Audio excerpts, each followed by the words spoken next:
भारत माता की वंदे। मैं उत्तर प्रदेश मर्यादा पुरुषोत्तम भगवान श्री राम की जन्मभूमि से रामेश्वरम तमिलनाडु की इस पवित्र भूमि में आया हूं। आप सबका मैं हृदय से अभिनंदन करता हूं, स्वागत करता हूं। तमिलनाडु की इस समृद्ध सांस्कृतिक परंपरा को आज एक नई ऊंचाइयों तक पहुंचाने के लिए प्रधानमंत्री मोदी जी पूरी प्रतिबद्धता के साथ कार्य करना चाहते हैं। पिछले 6 वर्षों के दौरान प्रधानमंत्री मोदी जी ने हर एक मोर्चे पर भारत को नई ऊंचाइयों तक पहुंचाने का काम किया है। पूरी ईमानदारी के साथ भारतीय जनता पार्टी नेतृत्व की एनडीए की सरकार ने दिल्ली से पूरे देश के अंदर एक ही संदेश दिया है। वह संदेश है सबका साथ और सबका विकास।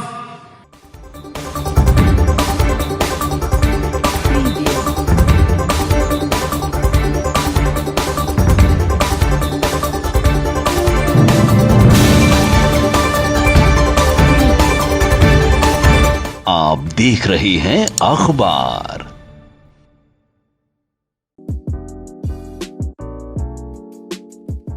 भारत माता की, भारत माता की, भारत माता की वंदे वंदे वंदे। सहोदर सहोदरीகளே, அனைவருக்கும் வணக்கம்।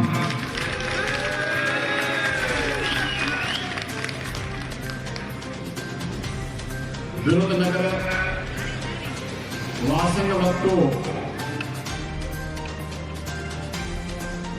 ಏನಂತೆ ಅನುಭವನಕ್ಕಂ।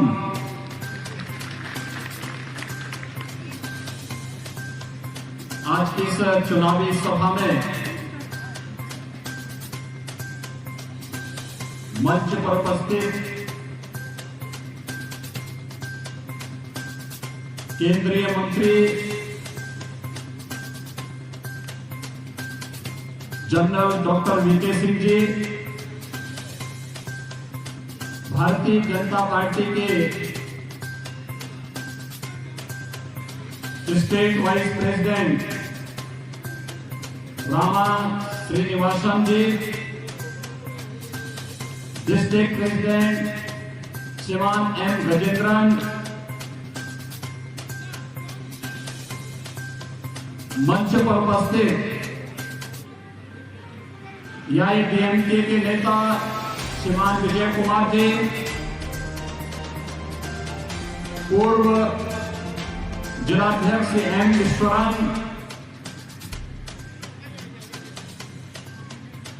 भारतीय जनता पार्टी के सभी पदाधिकारीगण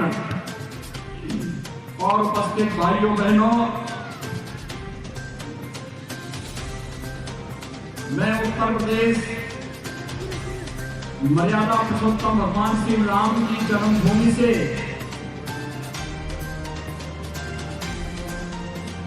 रामेश्वरम तमिलनाडु की इस पवित्र भूमि में आया हूं। आप सबका मैं हृदय से अभिनंदन करता हूं, स्वागत करता हूं। மேடையில் அமர்ந்திருக்கக்கூடிய சட்டமன்றத்தினுடைய பொறுப்பாளர்கள், மத்திய மந்திரி ஃபார்மர் ஜெனரல் வி.கே. சிங் அவர்களே, பாரதிய ஜனதா கட்சியினுடைய பொதுச் செயலாளர் ஸ்ரீனிவாசன் ஜி அவர்களே, பாரதிய ஜனதா கட்சியினுடைய மாவட்ட தலைவர் கஜேந்திரன் ஜி அவர்களே, அனைத்து இந்திய அண்ணா திராவிட முன்னேற்ற கழகத்தினுடைய நகரத் தலைவர் விஜயகுமார் அவர்களே, முன்னாள் பிஜேபியினுடைய மாவட்ட தலைவர் ஈஸ்வரன் அவர்களே மற்றும் பாரதிய ஜனதா கட்சியினுடைய பொறுப்பாளர்களே, சகோதர சகோதரிகளே, அனைவருக்கும் எனது பணிவான வணக்கங்களை தெரிவித்துக் கொள்கின்றேன்। தமிழகம் ஒரு புண்ணிய பூமி. அப்படிப்பட்ட ராமேஸ்வரம் அமர்ந்திருக்கக்கூடிய, தமிழகத்தில் அமர்ந்திருக்கக்கூடிய ராமேஸ்வரத்தினுடைய இந்த புண்ணிய பூமிக்கு நான் உத்தரப்பிரதேசத்தில் வந்திருப்பதை நான் பெருமையாக கருதுகின்றேன்। मित्रों, तमिलनाडु की अपनी समृद्ध सांस्कृतिक विशेषता रही है और यही कारण है कि तमिलनाडु देश के समृद्ध सांस्कृतिक विरासत के प्रतीक मंदिरों के राज्य के रूप में विख्यात है। पूरा देश बड़ी श्रद्धा के साथ तमिलनाडु के साथ जुड़ करके यहाँ के देवालयों में आकर के श्रद्धा और भक्ति का परिचय देते हुए संस्कृत और तमिल के प्रति अपनी श्रद्धा और विश्वास को व्यक्त करता है। தமிழகம் பாரத நாட்டிலே ஒரு சிறப்பு வாய்ந்த தேசம். பாரத நாட்டில் இருக்கக்கூடிய அத்தனை சாதுக்களும் சான்றோர்களும் ஆண்டோர்களும் தமிழனுடைய பெருமைகளை அறிந்து இதனுடைய உயர்வை அறிந்து பாராட்டி இருக்கின்றார்கள். பாரத நாட்டில் உள்ள எல்லா மாநிலங்களுடைய அந்த பண்பாடுகளும் கலாச்சாரங்களும் கலந்த ஒரு சிறப்புத்தன்மை வாய்ந்த ஒரு பூமி தமிழகம். तमिलनाडु की इस समृद्ध सांस्कृतिक परंपरा को आज एक नई ऊंचाइयों तक पहुंचाने के लिए प्रधानमंत्री मोदी जी पूरी प्रतिबद्धता के साथ कार्य करना चाहते हैं। पिछले 6 वर्षों के दौरान प्रधानमंत्री मोदी जी ने हर एक मोर्चे पर भारत को नई ऊंचाइयों तक पहुंचाने का काम किया है। बिना भेदभाव के विकास की योजनाओं को आम नागरिक तक पहुंचाने का कार्य हो या फिर इंफ्रास्ट्रक्चर डेवलपमेंट के माध्यम से भारत के अंदर विकास की बड़ी बड़ी परियोजनाओं को जमीनी धरातल पर उतारने का कार्य हो और उसके माध्यम से नौजवानों के लिए रोजगार की प्रक्रिया को आगे बढ़ाने का रहा हो। पूरी ईमानदारी के साथ भारतीय जनता पार्टी नेतृत्व की एनडीए की सरकार ने दिल्ली से पूरे देश के अंदर एक ही संदेश दिया है। वह संदेश है सबका साथ और सबका विकास। उस प्रक्रिया से जोड़ने के लिए आज एक बार भारतीय जनता पार्टी अपने एनडीए के सहयोगियों एआईएडीएमके और अन्य सहयोगियों के साथ तमिलनाडु विधानसभा चुनाव में भी आपके पास आई है। தமிழகத்தினுடைய பாரம்பரியத்தையும் கலாச்சாரத்தையும் நமது நாட்டினுடைய பிரதமர் கடந்த 6 ஆண்டுகளில் பாரத நாடு மட்டுமல்ல உலகத்தில் உள்ள பல நாடுகளுக்கு தமிழனுடைய பாரம்பரியத்தையும் கலாச்சாரத்தையும் உயர்த்தி பேசிய பிரதமர் நமது பாரதத்தினுடைய பிரதமர். நமது நாட்டினுடைய பிரதமர் 6 ஆண்டுகால ஆட்சியில் அடிப்படை வசதிகள், பொருளாதார விஷயங்கள், வேலை வாய்ப்புகள், இளைஞர்களுடைய வளர்ச்சி, அதை பற்றியெல்லாம் பாரத நாடு உலகத்திலே ஒரு தலைசிறந்த நாடாக ஆக வேண்டும் என்பதற்காக பாடுபட்டுக் கொண்டிருக்கக்கூடிய பிரதமர் நம்ம நாட்டினுடைய பிரதமர் அவர்கள் நரேந்திர மோடி அவர்கள். அவர்கள் டெல்லியில் அமர்ந்து கொண்டு ஒரு விஷயத்தை பாரத நாட்டிற்கு அனுப்புகின்றார். சப்கா சாத் சப்கா விகாஸ், அனைவரும் இணைந்து அனைவருடைய வளர்ச்சிக்காக இந்த தேசத்திற்காக பாடுபடுவோம் என்ற செய்தியை பாரத நாட்டுக்கு டெல்லியில் இருந்து நமது பிரதமர் கொடுத்துக் கொண்டிருக்கின்றார், அதை செய்து கொண்டிருக்கின்றார். भाइयों बहनों, हम सब जानते हैं कि आजादी के बाद देश के अंदर सर्वाधिक समय तक कांग्रेस को शासन करने का अवसर प्राप्त हुआ, लेकिन कांग्रेस इस देश के अंदर लंबे समय तक शासन करने के बावजूद गांव-गांव में बिजली नहीं पहुंचा पाई। प्रधानमंत्री ग्राम ज्योति योजना के माध्यम से घर घर तक बिजली पहुंचाने का कार्य सौभाग्य योजना में ये एनडीए की सरकार ने प्रधानमंत्री मोदी जी के नेतृत्व में पूरा किया। और आज जल जीवन मिशन के अंतर्गत हर घर नल की योजना, प्रत्येक घर तक शुद्ध पेयजल उपलब्ध कराने का कार्य भी प्रधानमंत्री मोदी जी के नेतृत्व में एनडीए की सरकार कर रही है। चाहे वहां गरीबों को आवास देने का कार्य हो, आयुष्मान भारत के अंतर्गत 5 लाख रुपए की स्वास्थ्य बीमा का कवर हो, या हर किसान को प्रधानमंत्री किसान सम्मान निधि से 6,000 रुपए सालाना देने का कार्य हो, यह कार्य ईमानदारी के साथ भारतीय जनता पार्टी नेतृत्व की एनडीए सरकार देश के अंदर दे रही है। और एनडीए तमिलनाडु के अंदर भी इसी विश्वास के साथ मिलकर के चुनाव लड़ रही है कि विकास की जो प्रक्रिया प्रधानमंत्री मोदी जी के नेतृत्व में आगे बढ़ी है, यह गांव-गांव और घर-घर तक पहुंचे। इसके लिए एनडीए के प्रत्याशियों को विजयी बनाना तमिलनाडु विधानसभा चुनाव में अत्यंत आवश्यक है। और यही अपील करने के लिए आज मैं आपके बीच यहाँ पर उपस्थित हुआ हूँ। தேசிய ஜனநாயக கூட்டணி என்ற பெயரில் அனைத்து இந்திய அண்ணா திராவிட கழகம், பாரதிய ஜனதா கட்சி, தமிழ் மாநில காங்கிரஸ் இப்படிப்பட்ட கட்சிகள் எல்லாம் இணைத்து நாம் இந்த தேர்தலிலே வெற்றி பெறுவதற்காக நாம் வைத்துக் கொண்டிருக்கின்றோம். இந்த சமயத்தில் காங்கிரஸ் ஆட்சி ஆகப்பட்டது. இந்த தேசத்திலே அதிகமான ஆண்டுகள் இந்த தேசத்திலே காங்கிரஸ் ஆட்சி புரிந்தது. 60 ஆண்டுகளுக்கு மேலாக ஆட்சி புரிந்த காங்கிரஸ் கட்சி பல கிராமங்களுக்கு அடிப்படை வசதியான மின்சாரங்களை கூட கொடுக்காத ஆட்சியைத்தான் காங்கிரஸ் செய்து கொண்டிருந்தது. பாரதிய ஜனதா கட்சி என்ற தேசிய ஜனநாயக கூட்டணி ஆட்சி வந்து 6 ஆண்டு காலங்களில் எல்லா கிராமங்களுக்கும் மின் வசதியை ஏற்படுத்தி கொடுத்த ஆட்சி தேசிய ஜனநாயக கூட்டணி ஆட்சி.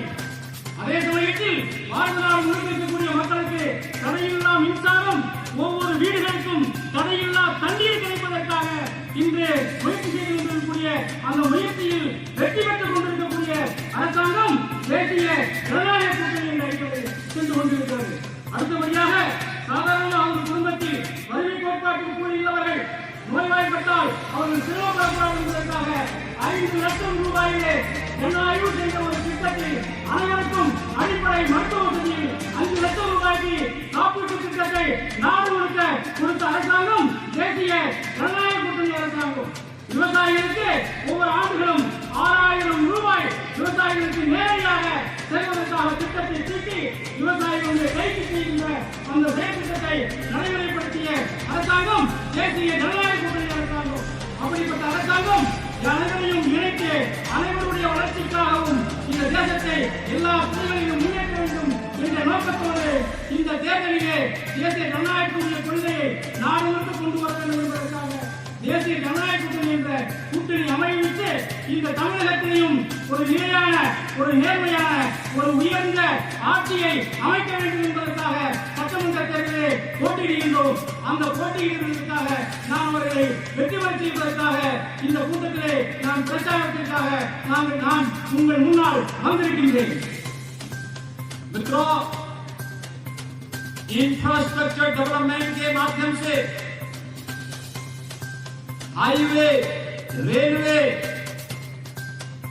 नए एयरपोर्ट, IIM, IIT, एम्स के निर्माण की प्रक्रिया हो, या फिर नए बंदरगाहों के निर्माण की प्रक्रिया, आपने पिछले 6 वर्षों के अंदर बदलते हुए भारत की इस तस्वीर को देखा होगा। आज इन सबके कारण भारत दुनिया के अंदर सबसे बड़ी अर्थव्यवस्था के रूप में उभरता हुआ दिखाई दे रहा है। ये नए भारत की एक नई तस्वीर है। यह तस्वीर जो 2020-21 में हमने देखा है कि रेलवे आजादी के बाद पहली बार दावा कर सकता है कि रेलवे की कोई भी दुर्घटना 2020-21 के अंदर नहीं हुई, बल्कि अगर तमिलनाडु के अंदर हम देखें तो तमिलनाडु में चेन्नई सेंट्रल, चेन्नई एग्मोर, कोयम्बटूर, तिरुचिरापल्ली, मदुरई, ये जितने भी रेलवे स्टेशन हैं, एयरपोर्ट की तर्ज पर आधुनिकीकरण की प्रक्रिया के साथ जुड़े हैं। विकास की यह प्रक्रिया हम लोगों को एक नई दिशा देने का कार्य करता है।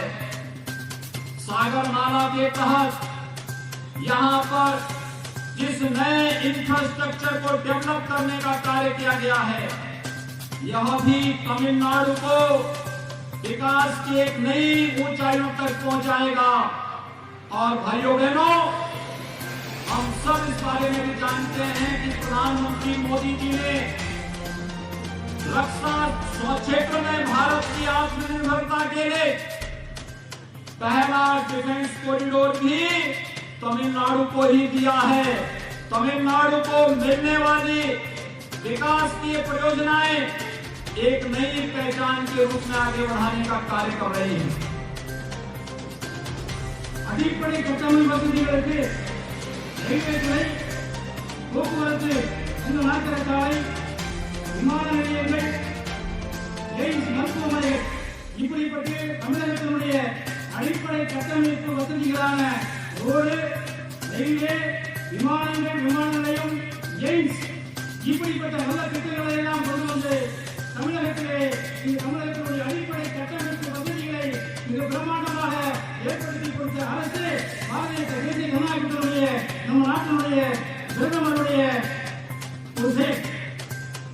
அப்படிப்பட்ட தமிழகத்தில் அடிப்படை கட்டமைப்பு வசதிகள் எல்லாம் உருவாக்கியதனுடைய விளைவாக இன்று தமிழகம் மட்டுமல்ல, ஒட்டுமொத்த பாரதமே இந்த பொருளாதார வளர்ச்சியிலே உயர்ந்து கொண்டிருக்கின்றது. உலகத்தில் இருக்கக்கூடிய மிகப்பெரிய பொருளாதார நாடுகளுக்கு இணையாக இன்று பாரதம் பொருளாதாரத்திலே இன்று உயர்ந்து கொண்டிருக்கக்கூடிய காட்சியை நாம் இன்று பார்த்துக் கொண்டிருக்கின்றோம். அதனுடைய அடிப்படையில் இருக்கக்கூடியதுதான் இன்று சாகர் மாலா. அப்படிப்பட்ட விஷயங்களையும் இன்று பாரத நாடு இருக்கக்கூடிய எல்லா இடங்களிலும் ஏற்படுத்தி ஒரு நாட்டினுடைய வளர்ச்சி என்பது அந்த வளர்ச்சிக்கு அடிப்படையாக இருக்கக்கூடிய கட்டமைப்பு வசதிகளை உருவாக்கக்கூடிய விஷயங்களை, வளர்ச்சிக்கு அடிப்படையே கட்டமைப்பு, அப்படிப்பட்ட கட்டமைப்புகளை பாரத நாடு உருவாக்கி இருக்கிறார். அதனுடைய அடிப்படையில் தமிழகமும் ஒரு இந்தியாவிலேயே ஒரு தலைசிறந்த வளர்ச்சியான மாநிலமாக உருவாக்குவதற்கு, வளர்ச்சி அடைவதற்காக நம்ம நாட்டினுடைய பாரதத்தினுடைய பிரதமர் நரேந்திர மோடி அவர்கள் தமிழகத்தினுடைய வளர்ச்சியை தலைசிறந்த வளர்ச்சியாக மாற்றுவதற்காக அவர் முயற்சி செய்கிறார். அந்த முயற்சியிலே வெற்றிகளும் கண்டு கொண்டிருக்கிறார். அந்த சமயத்திலே நாம் அந்த வெற்றி பெறுவதற்கு நாம் அனைவரும் ஒத்துழைக்க வேண்டும். हम सब जानते हैं पिछले एक वर्ष से पूरा देश और पूरी दुनिया कोरोना महामारी से जूझ रही है। कोरोना प्रबंधन का जो अद्भुत कार्य प्रधानमंत्री मोदी जी के नेतृत्व में भारत के अंदर हुआ है, गरीब कल्याण पैकेज में हर गरीब को मुफ्त में राशन की सुविधा उपलब्ध कराने का कार्य रहा हो, या फिर आत्मनिर्भर भारत पैकेज के अंदर एमएसएमई यूनिट में जिसमें कि तमिलनाडु ने सर्वाधिक लाभ लिया, उनके माध्यम से रोजगार सृजन का कार्य, जनधन अकाउंट धारी प्रत्येक महिला के खाते में 500 रुपए प्रतिमाह देने की कार्रवाई रही हो, या फिर वृद्धावस्था पेंशन, दिव्यांगजन पेंशन, या फिर निराश्रित महिला पेंशन धारकों को अतिरिक्त सुविधा देने का कार्य, ये सभी कार्य पूरी प्रतिबद्धता के साथ कार्य करने का कार्य प्रधानमंत्री मोदी जी के नेतृत्व में केंद्र की मोदी सरकार ने किया। इसके विपरीत आपने देखा होगा, जब भी कांग्रेस को शासन करने का अवसर प्राप्त हुआ, जब भी डीएमके को तमिलनाडु में शासन करने का अवसर प्राप्त हुआ, डीएमके और कांग्रेस भ्रष्टाचार, अराजकता, भाई भतीजावाद और परिवारवाद की प्रतीक बन करके पूरी की पूरी राजनीतिक व्यवस्था को प्रदूषित करने के लिए जिम्मेदार रहे हैं। आज इसीलिए आप सबसे अपील करने के लिए लोग आए हैं कि एनडीए ने विकास को एजेंडा बना करके भारत की समृद्धि और सांस्कृतिक परंपरा को सुदृढ़ बनाए रखने के लिए जिस संकल्प के साथ चुनावी मैदान में उतरी है, इसमें एनडीए भाजपा एनडीए के कैंडिडेट्स को हम सभी भारी बहुमत से विजयी बना करके तमिलनाडु की विधानसभा में भेजें, जिससे तमिलनाडु के अंदर एक बार फिर से एआईएडीएमके के नेतृत्व में एनडीए की सरकार बने और एनडीए की सरकार विकास के पथ पर आगे चल करके प्रधानमंत्री मोदी जी के विजन को आगे बढ़ाने का कार्य कर सके और तमिलनाडु के प्रत्येक नागरिक के चेहरे पर खुशहाली ला सके। இந்த ஆரம்பிக்கிற ஆட்சியில் சென்னை, கோவை, திருச்சி, மதுரை இப்படிப்பட்ட ரயில் நிலையங்களுக்கும் விமான நிலையங்களுக்கும் இணைக்கக்கூடிய ஒரு பாதையை அமைத்துக் கொடுத்த ஒரு அரசாங்கம் தேசிய ஜனநாயகத்தினுடைய அரசாங்கம் நரேந்திர மோடியினுடைய அரசாங்கம். கொரோனா காலகட்டத்திலே நாட்டு மக்கள் தான் என்ன சொன்னார்கள், எதிரிகள் தான் என்ன சொன்னார்கள். அதற்கு மாறாக ஒரு நிலையான ஒரு நேர்மையான ஆட்சி எவ்வாறு செயல்பட வேண்டுமோ அப்படி ஒவ்வொரு பெண்களுடைய அந்த நலிவடைந்த பெண்களுடைய அக்கௌண்டில் நேரடியாக 500 ரூபாய் அவர்களுக்கு செலுத்தப்பட்டது. 8 மாதங்களாக கொரோனா காலகட்டத்தில் அனைத்து மக்களுக்கும் மத்திய அரசாங்கம் இலவசமாக அரிசியை ரேஷன் கடையில் கொடுத்தது. அதே போல இலவச எரிவாயுவை ஏழை மக்களுக்கு, வறுமை கோட்பாட்டு கீழ் உள்ள மக்களுக்கு தேசிய ஜனநாயகத்தினுடைய பாரத பிரதமர் நரேந்திர மோடி அவர்கள் அந்த இலவசமாக ரேஷனை கொடுத்தார். மாதம் 500 ரூபாயை நேரடியாக அவர்கள் வங்கிக் கணக்கிலே டெல்லியிலிருந்து செலுத்தப்பட்டது. அவர்களுக்கு இலவசமாக அரிசியும் பருப்பும் நேரடியாக மத்திய அரசாங்கம் அதற்கு வழங்கப்பட்டது. அப்படிப்பட்ட ஒரு கொரோனா காலகட்டத்திலே உலகமே வியக்கக்கூடிய அளவிற்கு இந்த பாரத நாட்டிலே அதை கையாண்ட பிரதமர் நம்ம நாட்டினுடைய பிரதமர் நரேந்திர மோடி அவர்கள். அப்படிப்பட்டவருடைய ஆட்சி தொடர வேண்டும். ஆனால் இங்க என்ன இருக்கிறது?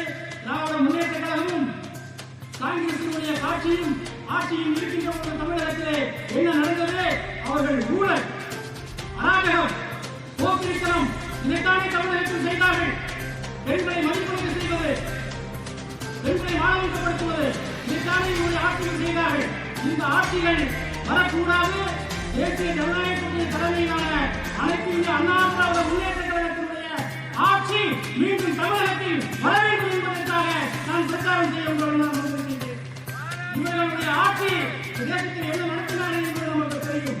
அப்படிப்பட்ட ஆட்சியை தோற்கடித்து அனைத்து இந்திய அண்ணா திராவிட முன்னேற்ற கழகத்தினுடைய ஆட்சி, நரேந்திர மோடியினுடைய நல்ல திட்டங்கள் எல்லாம் வளர்ச்சியை நோக்கி செல்ல வேண்டுமே. ஆனால் நீங்கள் வாக்களிக்க வேண்டிய சின்னம் தேசிய ஜனநாயக கூட்டணியுடைய மீண்டும் இந்த ஆட்சி வந்தால்தான் நரேந்திர மோடி தேசத்தை எந்த நிலைக்கு, தமிழகத்தையும் தேசத்தையும் எந்த நிலைக்கு வளர்ச்சியில் செல்ல வேண்டும் என்று அவர் கனவு கண்டிருக்கின்றாரோ அந்த கனவை நனவாக்குவதற்கு தமிழகத்தில் மீண்டும் அந்த தேசிய ஜனநாயகத்துடைய அனைத்து இந்திய அண்ணா திராவிட ஆட்சி வர வேண்டும். ஆகவே ஒவ்வொரு வீடுகளுக்கு சென்று இந்த ஆட்சி மீண்டும் வர வேண்டும் என்ற ஒரு செய்தியை அனைவருக்கும் சொல்வதற்காகத்தான் நான் வந்திருக்கின்றேன். நீங்களும் வீடு வீடாக சென்று இந்த செய்தியை சொல்ல வேண்டும் என்று நான் உங்களை கேட்டுக்கொள்கிறேன்.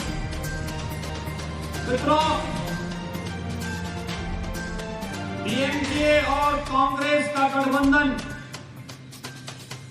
अब मातृशक्ति का अपमान करने पर उतारू हो चुका। यद्यपि इनका पिछला इतिहास भी दागदार रहा है। तमिलनाडु के अंदर जहां पर मातृशक्ति का सम्मान हमारी संस्कृति का हिस्सा रहा है, कन्याकुमारी में जो हम जाते हैं तो वहां पर मातृशक्ति के सम्मान के प्रति श्रद्धा से प्रत्येक भारतीय का सिर झुकता है।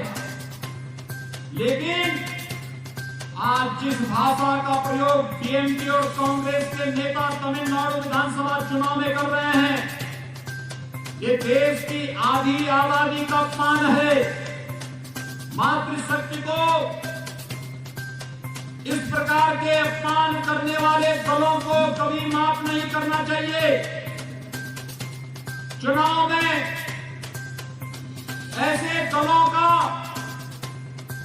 जो महिलाओं के प्रति अभद्र भाषा का प्रयोग कर रहे हैं, उन्हें चुनाव में अपने बैलेट की ताकत का उपयोग करते हुए मुंह तोड़ जवाब देने की आवश्यकता है, क्योंकि चुनाव समाज के अंदर प्रत्येक नागरिक को सम्मान देने का भी कारण बनना चाहिए। लेकिन जिस प्रकार की अभद्र भाषा का प्रयोग आज कांग्रेस और डीएमके के नेताओं के द्वारा प्रारंभ हुआ है, इसे किसी भी स्थिति में स्वीकार नहीं किया करना चाहिए। திராவிட முன்னேற்ற கழகமும் காங்கிரஸ் கட்சியும் இந்த சட்டமன்ற தேர்தலிலே பெண்களை அவமானப்படுத்துவதை அவர்கள் கொள்கையாக கொண்டிருக்கின்றார்கள். இந்த தேசத்தில் பெண்கள் மதிக்கப்படுகின்றார்களோ, பெண்களை தாயாக பார்க்கக்கூடிய இந்த புண்ணிய பூமியில் திராவிட முன்னேற்ற கழகமும் காங்கிரஸ் கட்சிகளும் பெண்களை மானபங்கப்படுத்துவதை அவமானப்படுத்துவதையே அவர்கள் கொள்கையாக கொண்டிருக்கின்றார்கள். எந்த தேசத்தில் பெண்கள் மகிழ்ச்சியாக இருக்கின்றார்களோ அந்த அங்குதான் செல்வம் நிறைந்திருக்கும் என்ற நமது பாரம்பரியத்தையும் கலாச்சாரத்தையும் இழிவுபடுத்தும் நோக்கத்தோடு பெண்களை கலைக்கப்படுத்துவதையே நோக்கமாக இந்த திராவிட முன்னேற்ற கழகமும் காங்கிரஸ் கட்சியும் இந்த சட்டமன்ற தேர்தலிலே நடத்திக் கொண்டிருக்கின்றார்கள். அப்படிப்பட்ட அவர்களுக்கு இந்த தேர்தலிலே தாய்மார்கள் அனைவருமே சரியான பதிலடி கொடுக்க வேண்டும் என்று உங்களை நான் கேட்டுக் கொள்கிறேன். மக்களுக்கு ஒரு மரியாதையை வாய்ப்பை கொடுக்கக்கூடிய ஒரு சம்பவம். இப்படிப்பட்ட ஒரு மிகப்பெரிய ஒரு வாய்ப்பு பெண்களுடைய சக்தியை, பெண்களை அவமானப்படுத்திய இந்த தேச விரோத சக்திகளை நீங்கள் உங்களுடைய வாக்குச்சீட்டுகளின் மூலமாக, வாக்குகள் மூலமாக இந்த பெண்களுக்கு விரோதமாக செயல்படும் இந்த கட்சிகளை தோற்கடிப்போம். அப்படிப்பட்ட வெற்றி பெறக்கூடிய சின்னங்களுக்கு நீங்கள் வாக்களிக்க வேண்டும் என்று मित्रों, विरुद्धनगर में भारतीय जनता पार्टी का संकल्प है कि हम लोग यहाँ की मांग के अनुरूप यहाँ पे विश्वविद्यालय की स्थापना, अंतर्राष्ट्रीय स्पोर्ट्स एकेडमी की स्थापना और साथ साथ यहाँ के युवाओं के लिए निःशुल्क कोचिंग की व्यवस्था के साथ ही यहाँ की उन आवश्यकताओं की, बुनियादी आवश्यकताओं की पूर्ति करने का कार्य भी केंद्र की मोदी सरकार और तमिलनाडु में बनने वाली एनडीए की सरकार मिलकर के पूरा करेगी। जो यहाँ के नागरिकों की अभिलाषा है, उसको पूरा करने का कार्य भारतीय जनता पार्टी का प्रत्याशी विरुद्धनगर से विजयी होने के साथ ही उन कार्यों को आगे बढ़ाने का कार्य करेगा। और यही अपील करने के लिए हम लोग आए हैं कि विरुद्धनगर के समग्र विकास को ध्यान में रखते हुए हम सब भारतीय जनता पार्टी के एनडीए के प्रत्याशी को भारी बहुमत से विजयी बनाने में अपना योगदान दें। இந்த விருதுநகர் சட்டமன்ற தேர்தலிலிருந்து நான் உங்களுக்கு சொல்வது என்னவென்றால், சர்வதேச அளவிலான பல்கலைக்கழகங்களும் சர்வதேச அளவுக்கு மீதான சர்வதேச அளவுக்கு நிகரான விளையாட்டு மைதானங்களும் சர்வதேச அளவிற்கு நிகரான இளைஞர்களுக்கு பயிற்சி அளிக்கக்கூடிய பயிற்சி நிலையங்களும் இந்த மூன்று விஷயங்களும் இங்கு அமைத்துக் கொள்வதற்கு மத்தியில் இருக்கக்கூடிய தேசிய ஜனநாயகத்தினுடைய ஆட்சியினுடைய தலைமை இருக்கக்கூடிய பிரதமர் நரேந்திர மோடி அவர்கள் இங்கு சர்வதேச அளவில் பல்கலைக்கழகமும் சர்வதேச அளவிலான விளையாட்டு மைதானமும் சர்வதேச அளவிலான தரமான இளைஞர்களுக்கு பயிற்சி வகுப்புகளையும் இந்த பகுதியில் அமைத்து விருதுநகர் மாவட்டத்தினுடைய வளர்ச்சிக்காக வளர்ச்சி அடைய வேண்டும் என்ற நோக்கத்திற்காக நரேந்திர மோடி அரசாங்கமும் தமிழகத்திலே மீண்டும் இந்த அனைத்து இந்திய அண்ணா திராவிட முன்னேற்ற கழகத்தினுடைய ஆட்சியோடு இணைந்து இந்த விருதுநகர் மாவட்டத்தை வளர்ச்சிக்கு அழைத்துச் செல்ல வேண்டுமையானால் நமது வெற்றி வேட்பாளர்களுக்கு பெரும்பாலான வாக்குகள் வெற்றி அளிக்க வேண்டும் என்று உங்களை आप सबसे अपील है, तमिल और संस्कृत दोनों भारत की सबसे समृद्धतम भाषाओं में एक है। वैश्विक मंच पर दोनों भाषाओं ने भारत को एक नई प्रतिष्ठा दिलाई है। आज आवश्यकता है भारत की और तमिल की समृद्ध परंपरा को बचाने के लिए हम एनडीए की सरकार तमिलनाडु में लाएं और इसके लिए विरुद्धनगर में एनडीए के प्रत्याशी को भारी बहुमत से तमराई पर वोट देकर के विजयी बनाने की अपील आप सबसे करते हुए मैं अपनी वाणी को विराम देता हूं। आप मेरे साथ बोलेंगे, वेट्टी वेल, वेट्टी वेल, वेट्टी वेल, वेट्टी वेट्टी वेल, वेट्टी वेट्टी वेल। भारत